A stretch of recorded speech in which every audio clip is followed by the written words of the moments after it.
जय स्वामीनारायण विद्यार्थी मित्रों, बायोलॉजी ई विद्याना क्लास में आपनु स्वागत है। Chapter number 5 11th science.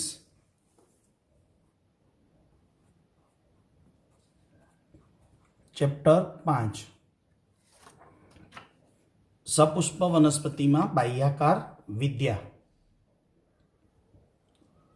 आजना विडियो लेक्चरना टॉपिकનું नाम है पुष्पना प्रकारो समझावो। 4 થી 5 मार्क्सनी अंदर पूछाय। एटले पुष्पना प्रकारो आपणे कई रीते समझवा छे तो के विविध भागोने आधारे पुष्पना प्रकारोने समझवा छे। तो पुष्पना प्रकारो आपणे केटली रीते शीखवाना छे? 6 प्रकारे। नंबर 1 पुष्पीय चक्रोने आधारे। बीजो प्रकार शीखवानो छे प्रजनन चक्रोने आधारे। तीजो प्रकार शीखवो छे पुष्पीय चक्रना घटक एकमोनी संख्याने आधारे। चौथो प्रकार शीखीशुं निपत्रना आधारे। 5मो प्रकार शीखीशुं सममितिना आधारे अने 6ठो प्रकार शीखीशुं बीजाशयना स्थानने आधारे। केटला प्रकारे शीखवाना छे पुष्पना प्रकारो? 6 बाबतोने आधारे। तो 1 बाय 1 आपणे पुष्पना प्रकारो जोईशुं। चलो शुरू करिए मित्रों। पहलू है पुष्पीय चक्रों ने आधारे। तो पुष्प चक्रो केटला याद है कि एक अठवाडियानी प्रथम परीक्षा आपी जे आपणे गयुं अठवाडियुं गयुं तो एमां आप भूली गया हशो। पुष्पीय चक्रो एटले केटला चक्रोनी वात करी थी अगाउना विडियो लेक्चरनी अंदर ज्यारे पुष्प विषे शीख्या था त्यारे समझाव्युं हतुं। पुष्पीय चक्रमा कया आवशे? 1 वज्र चक्र, 2 दल चक्र, 3 पुकेसर चक्र, 4 स्त्रीकेसर चक्र। आ 4 चक्रों ने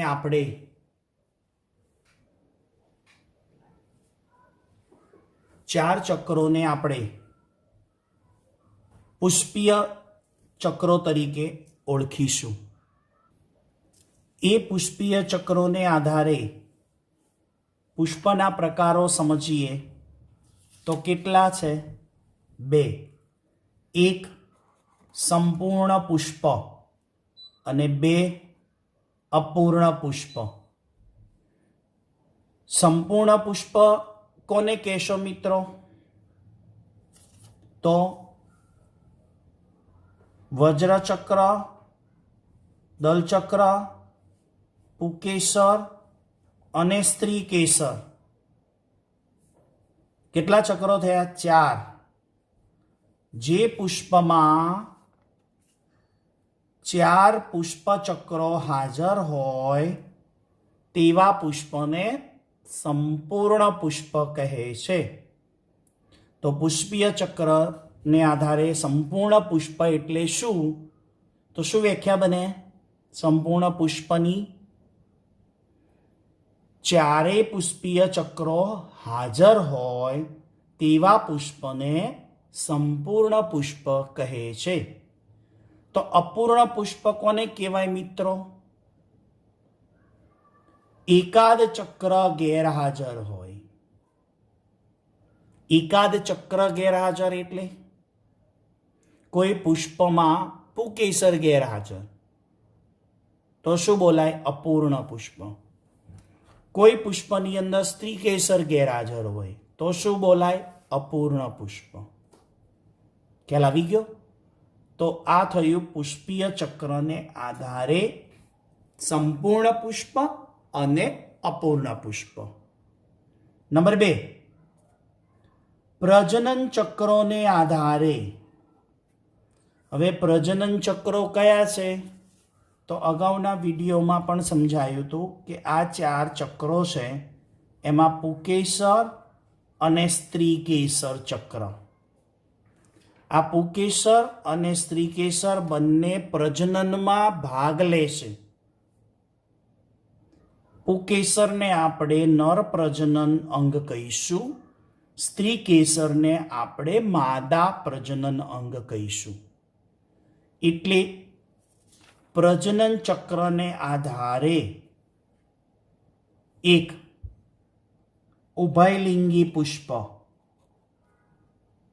એટલે જેને દ્વિલિંગી કહીશું, એકલિંગી પુષ્પ એટલે સમજીએ. ઉભયલિંગી એટલે કે દ્વિલિંગી પુષ્પ એટલે શું?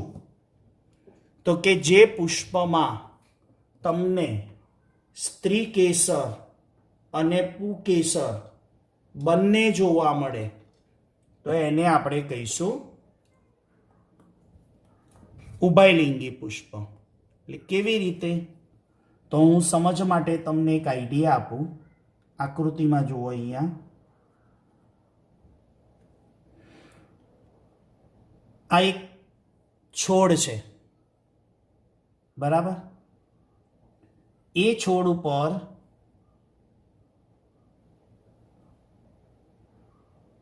આને આપણે પુષ્પ કહીશું સમજવા માટે. આ પુષ્પ પુકેસર ચક્ર અને સ્ત્રી કેસર ચક્ર બંને ધરાવે. એટલે કે પુકેસર માટેની સંજ્ઞા છે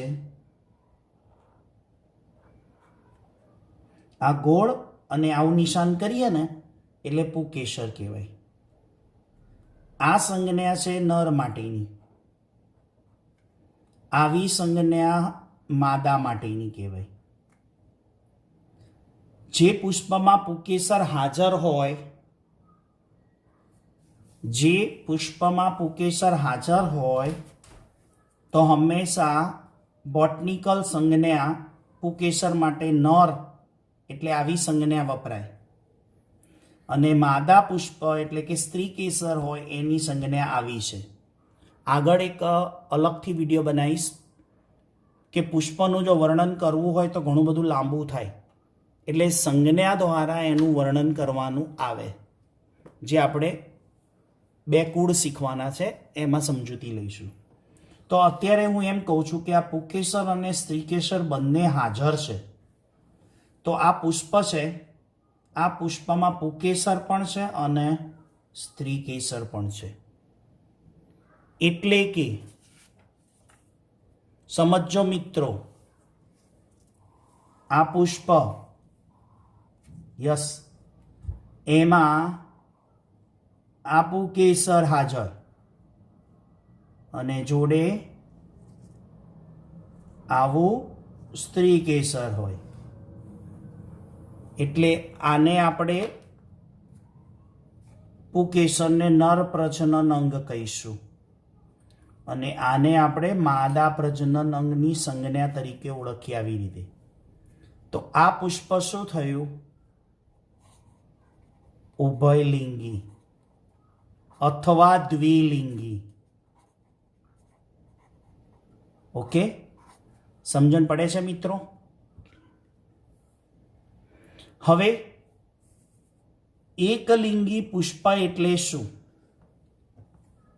તો એકલિંગીમાં કોઈ એક પુષ્પ હોય એમાં માત્ર પુકેસર હાજર હોય તો એને નર પુષ્પ કહેવાય. માત્ર સ્ત્રી કેસર હાજર હોય તો માદા પુષ્પ કહેવાય. જો અહીંયા આકૃતિ દ્વારા સમજાવું. એકલિંગી પુષ્પ એટલે માત્ર પુકેસર હાજર. તો આ મેં પુષ્પ બતાવ્યું, બરાબર. તો આ પુષ્પમાં માત્ર શું જોવા મળ્યું તમને? પુકેસર. એટલે આ પુષ્પને શું કહીશું આપણે? એકલિંગી, એટલે કે એક જ લિંગ ધરાવે છે. પણ કયું લિંગ ધરાવે છે? માત્ર પુકેસર. એટલે એ પુષ્પને, એ ફ્લાવરને મેલ ફ્લાવર કહીશું. ઓકે. હવે આ બીજું પુષ્પ છે, સમજો. અને આ જે પુષ્પ છે એ જો એને શું છે? આ સ્ત્રી કેસર છે. વ્યાખ્યામાં શું લખ્યું છે? માત્ર સ્ત્રી કેસર હાજર હોય. એટલે અહીંયા આ સ્ત્રી કેસર જ હાજર છે. એટલે આ પુષ્પને આપણે કયું પુષ્પ કહીશું? માદા પુષ્પ. એટલે આની સંજ્ઞા શું આવે? માદા પુષ્પ. આની સંજ્ઞા નર પુષ્પ હોય તો શું આવે? આવી રીતે સંજ્ઞા બોલાય. આ માદા પુષ્પ, આ નર પુષ્પ. અને જો આ પુષ્પ નર પુકેસર અને સ્ત્રી કેસર ધરાવતા હોય તો આ ઉભયલિંગી પુષ્પની સંજ્ઞા શું આવે? આવી રીતે. તો આ ઉભયલિંગી પુષ્પની સંજ્ઞા થઈ. કેમ કે આ પુષ્પ નર અને માદા એટલે કે પુકેસર સ્ત્રીકેસર બંને ધરાવે છે. આ પુષ્પ માત્ર પુકેસર ધરાવે છે એટલે નર પુષ્પ કહેવાય, બરાબર. અને આ માત્ર સ્ત્રી કેસર ધરાવે છે એટલે એને આપણે માદા પુષ્પ કહીશું. તો આ શું ધરાવ્યું? એને પુકેસર, તો નર પુષ્પ. બીજું ઊંધું પણ યાદ રાખવાનું. બોલો, હું પ્રશ્ન પૂછું, તમારે કોમેન્ટ બોક્સમાં જવાબ આપવાનો. જે પુષ્પમાં સ્ત્રી કેસર ગેરહાજર હોય એવા પુષ્પને શું કહેવાય? કોમેન્ટ બોક્સમાં જવાબ લખવાનો. ફરીથી પ્રશ્ન રિપીટ કરું છું, સાંભળજો. તમને મેં કેટલા પુષ્પ સમજાયા? એક પ્રજનન ચક્રને આધારે ઉભયલિંગી અને એકલિંગી. ઓકે. એકલિંગીમાં નર પુષ્પ અને માદા પુષ્પ સમજાયું. આમાંથી હું એક પ્રશ્ન પૂછું છે, કોમેન્ટ બોક્સમાં લખવાનો. પ્રશ્ન સાંભળજો. જે પુષ્પમાં સ્ત્રી કેસર ગેરહાજર હોય, જે પુષ્પમાં સ્ત્રી કેસર ગેરહાજર હોય તે પુષ્પને કયું પુષ્પ કહેવાય? કોમેન્ટ બોક્સમાં વિડીયો સમજ્યા પછી જવાબ આપજો. ચલો આગળ વધીએ. તો આ થયા પ્રજનન ચક્રને આધારે ઉભયલિંગી અને એકલિંગી પુષ્પ. એકલિંગીમાં પુકેસર ધરાવે તો નર પુષ્પ અને સ્ત્રી કેસર ધરાવે તો માદા પુષ્પ. હવે આના ઉપર હું થોડી ચર્ચા નીટ માટેની કરી લઉં. નીટ માટે અગત્યનું એટલા માટે છે કે ચોપડીમાં એનો ઉલ્લેખ નથી, પણ આપણે ચર્ચા કર્યા વગર આગળ વધાય એમ નથી. આપણે શીખવાડ્યું નર પુષ્પ, બરાબર, અને માદા પુષ્પ. જો નર પુષ્પ ધરાવતો છોડ હોય તો એને નર છોડ કહેવાય. જે માદા પુષ્પ બધા જ હોય તો એને માદા છોડ કહેવાય. હવે આકૃતિ દ્વારા તમને એક વસ્તુ આખી ક્લિયર કરી આપું, સમજજો. દ્વિસદની અને એકસદની એટલે શું? બરાબર, જો બરાબર ધ્યાનથી સમજો આ શબ્દો. હું અહીં આકૃતિ ડ્રો કરું છું. ઓકે, આપણે છોડ લઈ લઈએ.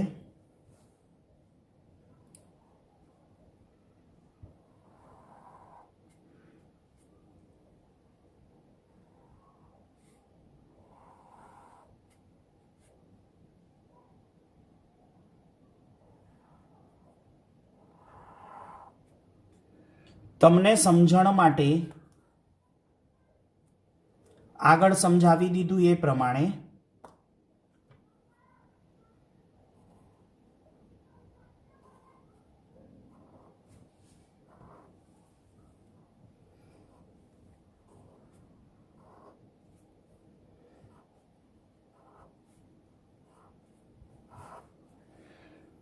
જોજો બરાબર ધ્યાનથી.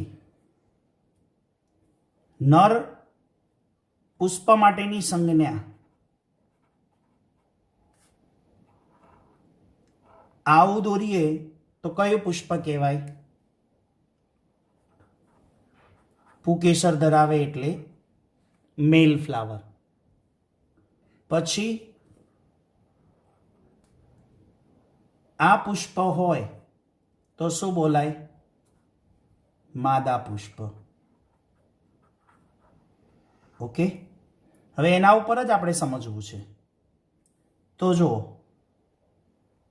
આ છોડ છે, એના ઉપર સમગ્ર છોડ ઉપર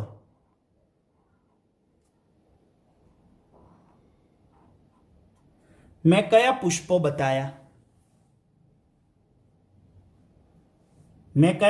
બતાયા? નર પુષ્પ. આખા સમગ્ર છોડ ઉપર બધા જ પુષ્પોમાં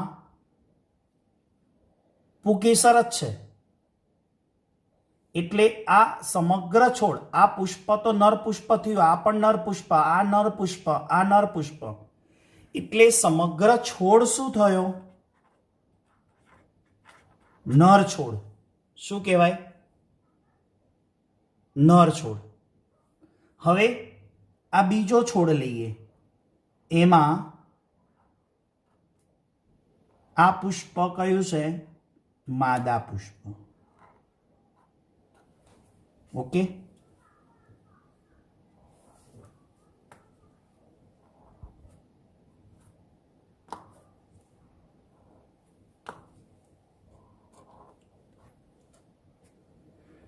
આ સમગ્ર છોડ ઉપર આ બધા પુષ્પો કયા છે?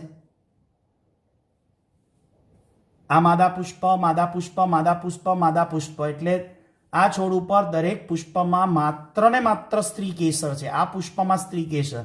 તો આ છોડ શું કહેવાય? માદા છોડ કહેવાય.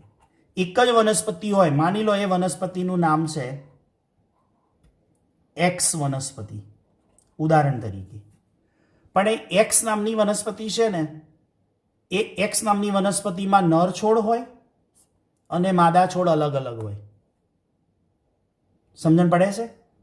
તો નર પુષ્પ ધરાવતો છોડ નર છોડ, માદા પુષ્પ ધરાવતો છોડ માદા છોડ કહેવાય.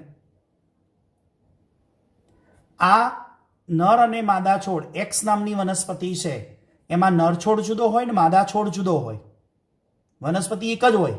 શું બોલું છું? વનસ્પતિ એક જ હોય, જાતિ એક જ હોય, પણ એમાં નર છોડ જુદો ને માદા છોડ જુદો.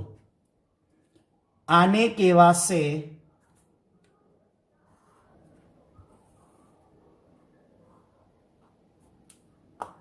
દ્વિસદની.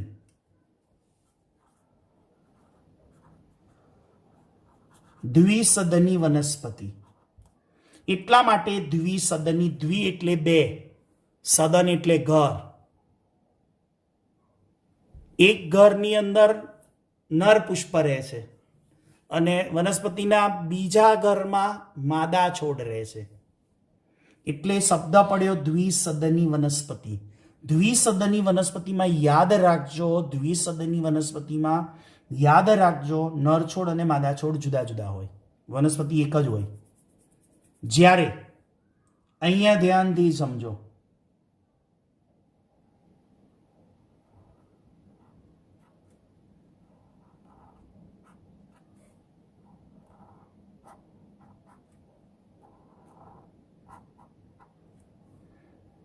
હવે જુઓ, તમને સમજાવવા માટે એક આ નવો છોડ લીધો, એમાં આ પુષ્પ કયું છે? માદા પુષ્પ. આ પુષ્પ કયું છે? માદા પુષ્પ. આ પુષ્પ કયું છે? નર પુષ્પ. આ નર પુષ્પ અને આ માદા પુષ્પ. ક્લિયર? નર પુષ્પો અને માદા પુષ્પ એક જ છોડ ઉપર છે.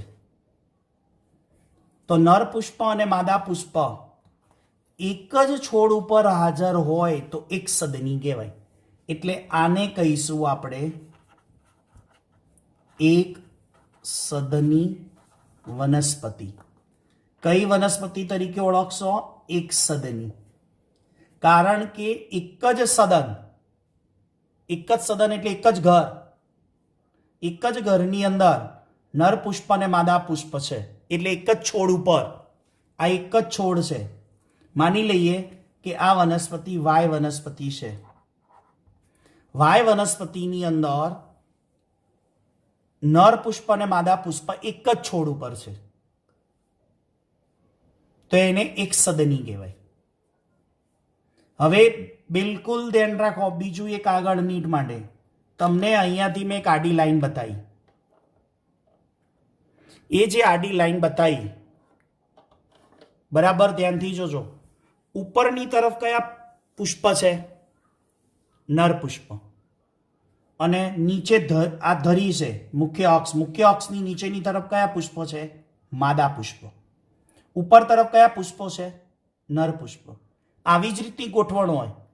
ધરીની ઉપર નર પુષ્પ હોય, ધરીમાં નીચેની સાઈડે માદા પુષ્પ હોય. શા માટે? જ્યારે પરાગનયન શબ્દ સાંભળ્યો છે ને, પરાગરજ. યસ, પરાગરજ અહીંયાથી ઉડે ને, ઉડીને ક્યાં પડે? માદા એટલે કે સ્ત્રી કેસરના પરાગાસન ઉપર. એટલે કે આવી વનસ્પતિ જે હવા વડે પરાગરજ ઉડતી હોય, હવા વડે પરાગનયન થતું હોય, એવી વનસ્પતિને વાત પરાગિત વનસ્પતિ કહેવાય. કેમ કે નર પુષ્પ ઉપર અને માદા પુષ્પ છોડમાં નીચેની બાજુ શા માટે ગોઠવણી આવી કરેલી છે કુદરતે? કે જ્યારે પવન આવે, હવા આવે, ત્યારે આ નર પુષ્પની પરાગરજ એટલે કે પુકેસરની પરાગરજ ઉડે. ઉડે એટલે હંમેશા ગુરુત્વાકર્ષણ પ્રમાણે, ગ્રેવિટીના નિયમ પ્રમાણે કોઈ પણ વસ્તુ ક્યાં પડે? નીચે, જમીન તરફ. તો જો ધરીમાં નીચેની બાજુએ માદા પુષ્પ ગોઠવાયા હોય તો પરાગાસન ઉપર સરળતાથી પરાગરજ સ્થાપન થાય. ઘણી બધી પરાગરજ ઉડે ને, એમાંથી એકાદ પરાગરજ જો સ્થાપન થઈ જાય ને તો પરાગનયન શક્ય બને. પણ માત્ર ને માત્ર આવું કઈ વનસ્પતિમાં જોવા મળે? વાત પરાગિત, કે જેમાં પવન વડે પરાગનયન થતું હોય. તો આ તમને નીટ માટે એક અલગથી ટોપિક લીધો કે નર છોડ કોને કહેવાય, માદા છોડ કોને કહેવાય. એટલે કે દ્વિસદની અને એક સદનીનો ડિફરન્ટ તમને ક્લિયર કરી આપ્યો. બરાબર. હવે આગળ ત્રીજો પ્રકાર સમજીએ. ત્રીજો પ્રકાર છે નિપત્રના આધારે. હવે નિપત્રના આધારે નિપત્રી પુષ્પ અને અનિપત્રી પુષ્પ. પહેલા તો નિપત્ર એટલે શું સમજવા જેવું છે.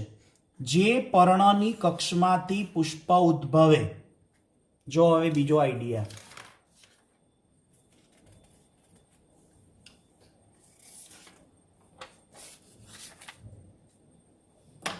આ પર્ણ છે,